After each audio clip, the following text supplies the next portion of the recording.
Today we meet Kurt Elling, 2010 Grammy Award winner for Best Vocal Jazz Album in his only Montreal appearance in 2010. Tonight, May 21st, in concert at the Montreal Chamber Music Festival here at l'Église St. James. Hi Kurt, and welcome to Montreal. Thank you. With your latest CD dedicated to you, which is a Johnny Hartman, John Coltrane influenced by that work that they did many years ago. Hang on, I have a goosebump here as I'm saying it because I'm a big fan of that music. How do you approach such a project and make it your own? I guess the same way that we approach all the stuff that we get ourselves into. I wouldn't have taken it on if I didn't hear a direction for us to go in.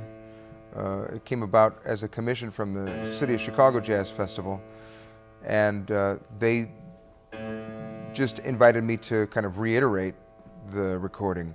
And that wasn't as interesting to me, and I'm sure it wouldn't have been to the fans either.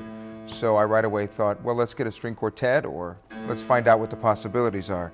And as soon as we came up with string quartet idea, then a lot of things fall into place, and then you have a very distinct sounding idea to begin with as an arranger.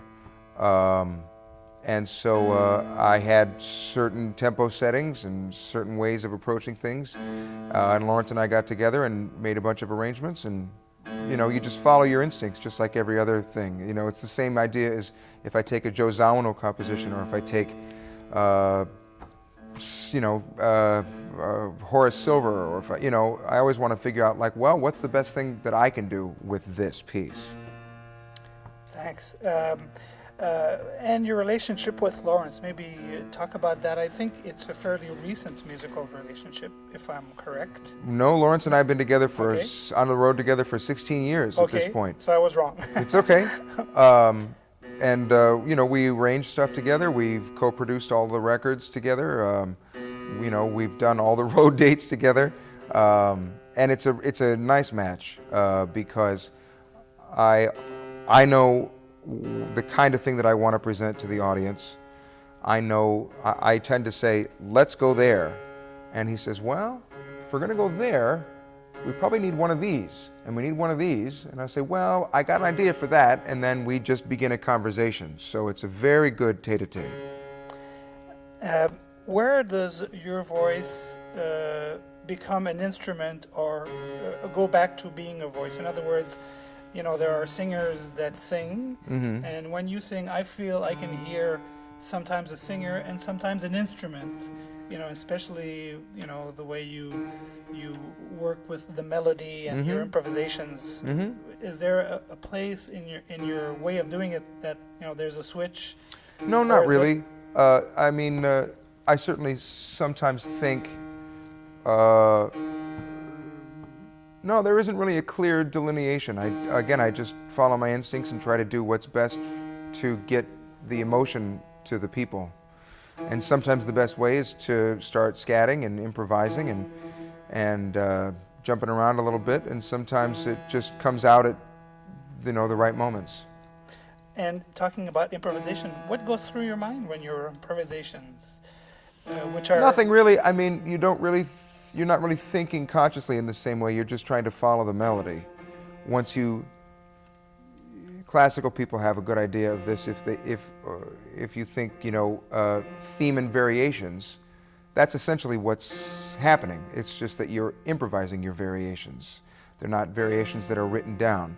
So you start with a motif, and you develop it, and you turn it on its head, and you listen again, and you see what comes next, and maybe there's a corresponding, or maybe the motif is a question and you need to answer it now. But you don't really think conscious thoughts in the same way. And your influences, in the sense of improvisers, are they mostly musicians, or are they singers as well? Or singers as well. Singers as well, for sure. I've definitely tried to learn what I can from all the great singers.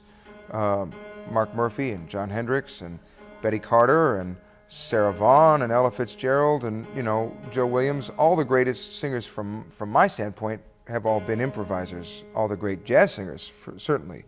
And that doesn't mean that they all were scatting, but they all had a sense of being liberated and free in the music based on the depth of study that they had accorded it and the way that they felt about the music on a given night. And that's a big part of my job.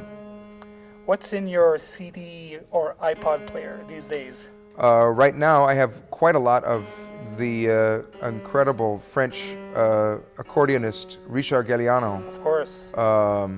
Because we just did a concert together at Lincoln Center in New York. We did four concerts together.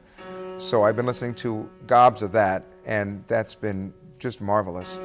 I'm listening to a lot of Stevie Wonder. I'm listening to beautiful Renee Fleming, the magnificent soprano. I'm listening to a lot of Weather Report, and trying to catch up with what everybody else is playing these days, you know, Brad Meldau and Josh Redman and those cats. Kurt, thank you so much for the time Of you course. took with us. And Thank you. Tonight at the Montreal Chamber Music Festival, you're not playing chamber music, but hey, it's going to groove. May 21st in Montreal. Thank you so much. Thank you. Bye-bye.